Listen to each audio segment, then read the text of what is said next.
वहीम नाज़रीन अस्सलाम वालेकुम, मैं हूँ इमरान वसीम।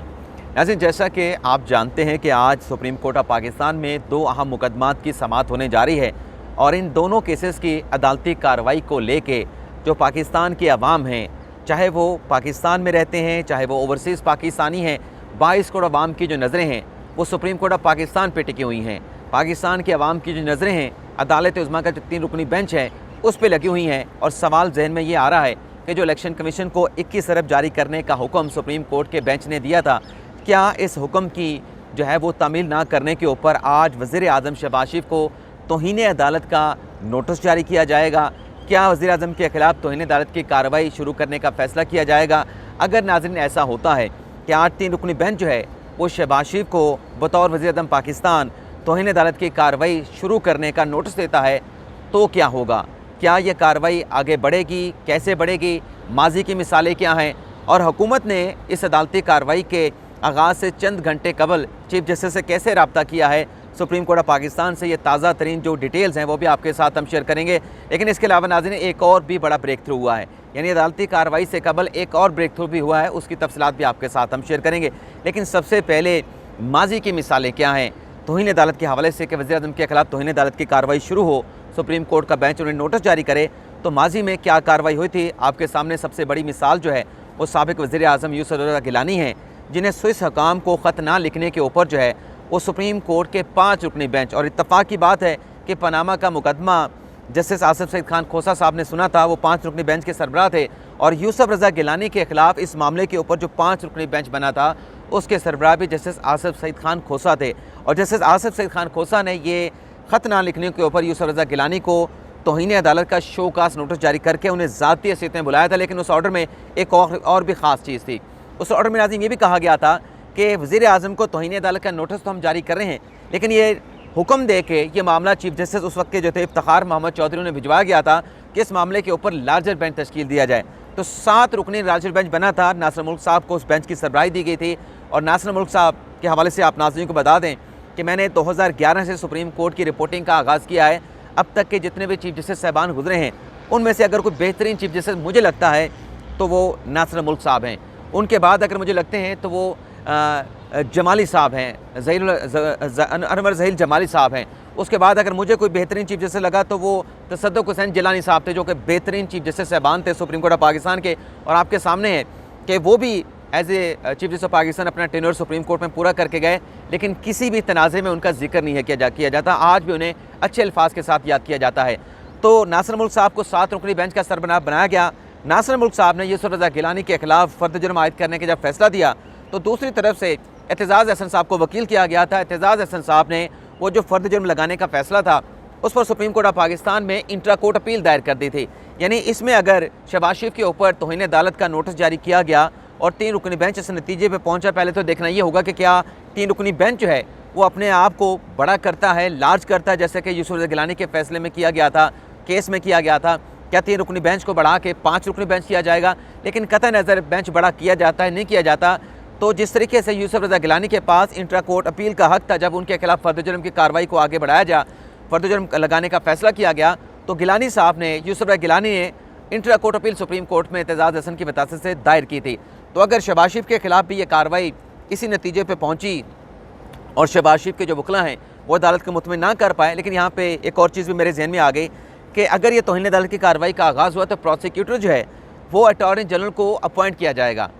जब अटॉर्नी जनरल प्रोसिक्यूटर होगा, और वैसे आपको एक और चीज़ भी बता दें कि इस वक्त जब मैं वीलॉग रिकॉर्ड कर रहा हूँ, अटॉर्नी जनरल ऑफ पाकिस्तान जो हैं वो सुप्रीम कोर्ट ऑफ पाकिस्तान पहुँच चुके हैं, अपने चैम्बर में अपने ऑफिस में मौजूद हैं। और कल की जो कौमी असम्बली के ऐवान की कार्रवाई है, जो काबीना की कार्रवाई है, उस तमाम कार्रवाई के हवाले से जवाब तैयार किया जा रहा है जो आज सुप्रीम कोर्ट ऑफ पाकिस्तान में जमा करवाया जाएगा। और ग़ालिबन यही कहा जाएगा कि सुप्रीम कोर्ट का जो हुक्म है उस पर कंप्लाई विद किया जा चुका है, उसकी तामील की जा चुकी है। तो तौहीन अदालत की कार्रवाई इसलिए नहीं हो सकती कि पहले या बाद में ये जो फंड्स 21 अरब के जारी करने हैं इसकी मंजूरी अल्टीमेटली कौमी असम्बली ने देनी है। तो कौमी असम्बली जब कह रही है कि हमने इसकी अप्रूवल नहीं देनी है, पैसे नहीं देने, फाइनेंशियल कंस्ट्रेन है, तो जब ये पैसे जारी कर दिए जाएंगे और 30 जून से पहले जब बजट कौमी असम्बली में पेश किया जाएगा तो यही कौमी असम्बली मौजूद होगी, ये कैसे उस बजट को पास करेगी, 21 अरब की अप्रूवल कैसे दोगी? तो ये मामला जो आज अदालत के सामने रखा जाएगा। लेकिन बहरहाल जिस नुक्ते पर हम बात कर रहे थे कि शहबाज शरीफ के खिलाफ भी इंट्रा कोर्ट अपील का हक होगा। और इंट्रा कोर्ट अपील में ज़ाहिर सी बात है कि ये 3 जज साहबान नहीं बैठेंगे। अगर इसको लार्जर बेंच में तब्दील किया गया तो वो लार्जर बेंच नहीं बैठेगा और बेंच सुनेगा, जैसे कि माजी में यूसुफ गिलानी का 7 रुकनी बेंच समाअत कर रहा था, फर्द जुर्म का फैसला 7 रुकनी बेंच ने दिया, तो बाकी सुप्रीम कोर्ट के 10 जजेस बैठते थे, जिसमें फिर 8 जजेस का लार्जर बेंच तश्कील दिया गया था। 2 जो जज साहबान थे जो उस बेंच में शामिल नहीं हुए थे, उसमें उस वक्त के जो चीफ जस्टिस से इफ्तिखार मोहम्मद चौधरी, चूँकि उन्होंने NRO केस का फैसला दिया, मुबशिर हसन केस में, जिसमें सलमान अकरम राजा वकील थे, चूँकि ये सारा जो मामला है वो उसी मुबशिर हसन केस से जो है वो निकला था, उसी से ये आप कह सकते हैं कि ये कार्रवाई का आगाज़ हुआ था। इफ्तिखार मोहम्मद चौधरी उस बेंच में शामिल नहीं थे और तसद्दुक़ हुसैन जिलानी साहब, जिसका दूर परे का कोई रिश्ता था, कोई ताल्लुक़ था यूसुफ गिलानी के साथ, वो भी उस बेंच में शामिल नहीं हुए थे। तो बाकी 8 जजेस बचे थे। 8 जजेस पर मुश्तमिल जो है वो बेंच तश्कील दे दिया गया था और उस 8 रुकनी बेंच ने भी यूसुफ गिलानी के खिलाफ कार्रवाई को आगे बढ़ाने का फैसला सुनाया था। तो अगर ऐसा हुआ तो ये तमाम मराहिल से गुजरना होगा और फिर जो है वो गुजर के अगर इंट्रा कोर्ट अपील भी खारिज हो गई तो फिर फर्द जुर्म की कार्रवाई पहला बेंच आगे बढ़ाएगा और फिर कन्विक्शन का फैसला होगा। लेकिन यहाँ पे आप नाज़रीन को ये भी बता दें कि कल कौमी असम्बली के ऐवान में जो कार्रवाई हुई और जो कल काबीना का इजलास हुआ, आपने सुनी होंगी जो तकरीरें थी बिलावल भुट्टो ज़रदारी साहब की, जो शहबाज शरीफ का खिताब था और जो मोहसिन दावड़ का खिताब था, जो नून लीग के दीगर रहनुमाओं का खिताब था, जिसमें यह कहा गया कि वक्त आ चुका है कि अब किसी और वज़ीर आज़म को सूली पे नहीं चढ़ने दिया जाएगा, किसी और वज़ीर आज़म की बलि नहीं दी जाएगी। और यहाँ तक भी कहा गया कि इस्तेहकाक कमेटी में ये जो 3 रुकनी बेंच है जो कि इस आइन के अख्तियार को मजरूह कर रहा है, आइन के अख्तियारात के ऊपर तजावुज़ कर रहा है, उन्हें उस कमेटी में बुलाया जाए। लेकिन मोहसिन दावड़ साहब ने कहा कि आप इस पूरे ऐवान को इस्तेहकाक कमेटी का दर्जा दें और तीनों जज साहबान को, बंदियाल साहब को, इजाज़ुल एहसन साहब को और मुनीब अख्तर साहब को इस पार्लिमान में बुलाएं और उससे बाज़पूछ करें। लेकिन उसमें फिर अल्टीमेटली एक फ़ैसला ये भी हुआ था कि इस मामले के ऊपर सुप्रीम कोर्ट को ख़त लिखा जाए और कौमी असम्बली की कार्रवाई के हवाले से, कौमी असम्बली के करारदाद के हवाले से, कौमी असम्बली के फैसलों के हवाले से ऐवान को आगाह किया जाए। तो वो ख़त भी जो है वो हुकूमत का जो ख़त कह लें, स्पीकर का ख़त कह लें, वो चीफ जस्टिस को लिख दिया गया है। उसमें यह कहा गया है कि ये सियासी मामला है, सियासी मामला पार्लिमान को करने दिया जाए और जो सुप्रीम कोर्ट का फ़ैसला है, चीफ जस्टिस साहबान के जो रिमार्क्स हैं, उन रिमार्क्स को लेके, उन फैसलों को लेके इस ऐवान में, कौमी असम्बली में बहुत ज़्यादा तशवीश पाई जाती है। तो उस ख़त का भी आज रिएक्शन किसी न किसी तरीके से आएगा। और इस वक्त जब हम यहाँ सुप्रीम कोर्ट ऑफ पाकिस्तान में मौजूद हैं, यहाँ पर सिक्योरिटी की भारी नफरी तैनात की गई है। शायर दस्तूर पर जो है आप कह सकते हैं कि सिक्योरिटी हाई अलर्ट है, सिक्योरिटी रेड अलर्ट है और अदालती कार्रवाई का इंतज़ार किया जा रहा है। अभी ये 8:30 बजे का वक्त है, इसके बाद आप हमारा वीलॉग देख रहे होंगे। 11:30 बजे अदालती कार्रवाई का आगाज़ होगा। लेकिन नाज़रीन आपको ये भी बता दें कि अगर इस कार्रवाई से शहबाज शरीफ के ख़िलाफ़ तौहीन अदालत की कार्रवाई का आगाज़ भी हो जाता है तो क्या शहबाज शरीफ को कंटेम्प्ट केस में कन्विक्ट करना सुप्रीम कोर्ट के लिए आसान होगा? ये बड़ा अहम सवाल है और इस सवाल का जवाब देना बज़ाहिर तो इतना मुश्किल नज़र नहीं आता, क्योंकि कल कौमी असम्बली के ऐवान में जो कुछ हुआ, जिस तरह से तकरीरें की गई, चीफ जस्टिस को लेटर लिखा गया, उसके बाद इतना आसान नहीं। लेकिन फ़र्ज़ कर लें कि सुप्रीम कोर्ट का बेंच इस नतीजे पर पहुँचता है कि हमने इस कार्रवाई का आगाज़ करना है, अपने रिट को मनवाना है, हमने ये 21 अरब इलेक्शन कमीशन को जारी करवाने हैं, तो चाहते हुए ना चाहते हुए वैसे तो हुकूमत ये सोच के बैठी है कि तौहीन अदालत की कार्रवाई को फेस करेंगे और सुप्रीम कोर्ट के पास तौहीन अदालत की कार्रवाई का अख्तियार तो है, हथियार तो है। लेकिन हुकूमत ने जो कानून पास करवाया है वो इंट्रा कोर्ट अपील में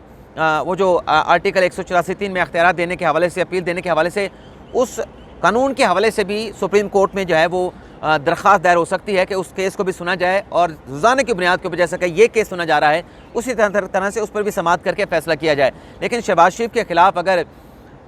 कार्रवाई का आगाज़ करके अगर अल्टीमेटली आज के दिन तक तो फैसला के पैसे जारी नहीं करें, लेकिन बाद में अगर ये फैसला हो जाता है कि पैसे जारी कर दिए जाते हैं, 21 अरब इलेक्शन कमीशन को फराहम कर दिए जाते हैं, तो ये तो बात तय है कि 21 मई को इलेक्शन नहीं हो रहा। और सुप्रीम कोर्ट के इन फैसलों के हवाले से, ऑब्जर्वेशन के हवाले से हुकूमत ये सोच के भी बैठी है कि तौहीन अदालत की कार्रवाई को फेस भी करेंगे, लेकिन अगर ये पैसे जारी करने पड़े तो पैसे जारी कर देंगे, लेकिन कौमी असम्बली को किसी हालत में तहलील नहीं करेंगे। और कल हुकूमत ने एक और भी इंतहा दिया कि क्या ये जिस तरीके की कार्रवाई, जिस किस्म के रिमार्क्स, जिस किस्म के अहकामात दिए जा रहे हैं, क्या ये 2 जजेस को, मज़ीद 2 जजेस को सुप्रीम कोर्ट में लाने के हवाले से हुकूमत का जो हाथ है वो तो नहीं मरोड़ा जा रहा कि दबाव डाल के 2 नए जजेस सुप्रीम कोर्ट में अपॉइंट करके चीफ जस्टिस की जो तादाद है, जो धड़ा है, उसकी तादाद को 10 कर दिया जाए? तो ये भी एक नुक्ता उठाया गया। लेकिन सवाल नाज़रीन ये है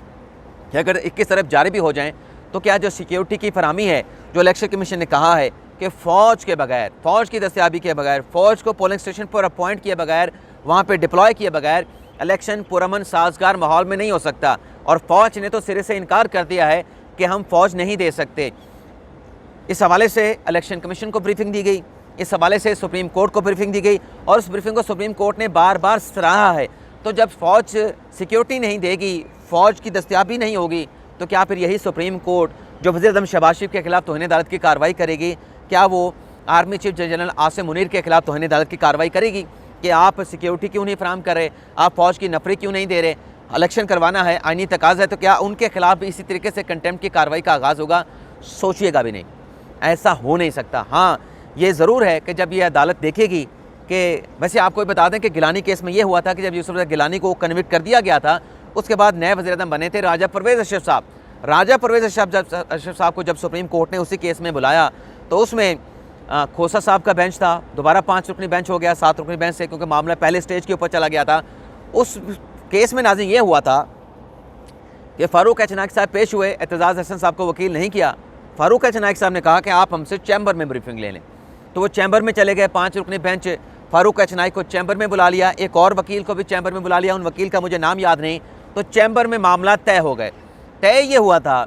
कि स्विस हुकाम को ख़त लिखा जाएगा और वो ख़त लिख के सुप्रीम कोर्ट के ऑर्डर की कंप्लाइंस कर दी जाएगी। लेकिन उसके बाद एक और ख़त, क्योंकि वज़ीर आज़म गिलानी का और राजा परवेज़ अशरफ का मौक़िफ़ ये था कि सदर के ख़िलाफ़ जो लेटर लिखने का कहा जा रहा है, आइन के तहत सदर मुमलिकत को आर्टिकल 248 का इस्तिस्ना हासिल है। और आप नाज़रीन को याद होगा कि आरिफ अलवी साहब के खिलाफ जो पार्लियामेंट हमला केस था, उसमें अलवी साहब ने ATC अदालत में अपना आर्टिकल 248 का जो इस्तिस्ना था वो उन्होंने सरेंडर कर दिया था। फिर उनके खिलाफ वहाँ पे ATC अदालत में समाअत हुई थी, लेकिन उस केस में तौहीन अदालत केस में अपना जरदारी साहब ने अपना आर्टिकल 248 का इस्तिस्ना सरेंडर नहीं किया था। और दोनों वज़ीर आज़म ये कहते रहे कि उन्हें इस्तिस्ना हासिल है, उनके खिलाफ हम लेटर नहीं लिख सकते। तो फिर जब चैम्बर में बुलाया गया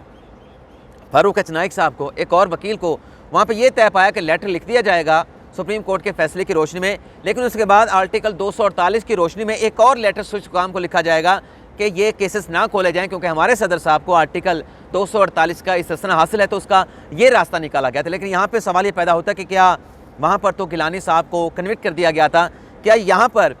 शहबाज शरीफ को कन्विक्ट किया जाएगा और कन्विक्शन के बाद इस किस्म का दरमियानी रास्ता निकाल के इस मामले को इस तरह से छोड़ दिया जाएगा, छोड़ा जाएगा, नहीं छोड़ा जाएगा? ये बड़ा अहम सवाल है। लेकिन आज रात गए एक और अहम डेवलपमेंट हुई है, वो ये है कि हुकूमती सेनेटर्स ने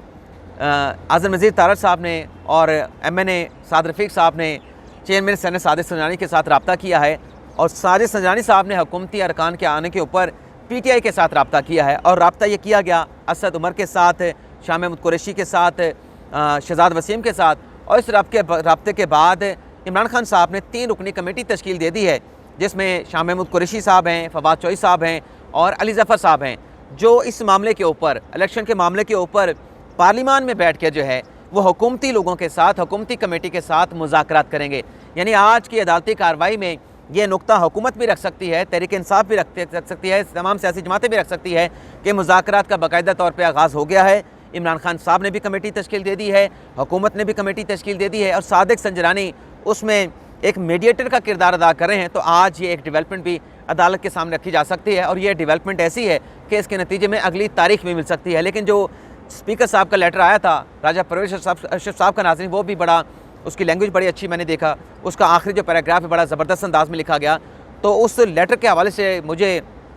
बहुत सारे दोस्त कह रहे हैं कि आज एग्रेशन देखने को मिलेगा अदालती बेंच में, लेकिन मैं ये समझता हूँ, मेरा जो तजुर्बा है कि बेंच आज काम होगा, कूल होगा, कंपोज होगा, और बड़े ही तहम्मुल के साथ इस केस की अदालती कार्रवाई को आगे बढ़ाया जाएगा। फैसला क्या होगा इस हवाले से मैं तो कुछ प्रिडिक्ट नहीं करूँगा, आप नाज़रीन मुझसे ज़्यादा जो है बेहतर अंदाज में प्रिडिक्ट कर सकते हैं। लेकिन इजाज़त चाहेंगे, अदालती कार्रवाई का अहवाल अगले व्लॉग में शेयर करेंगे। अल्लाह हाफ़िज़।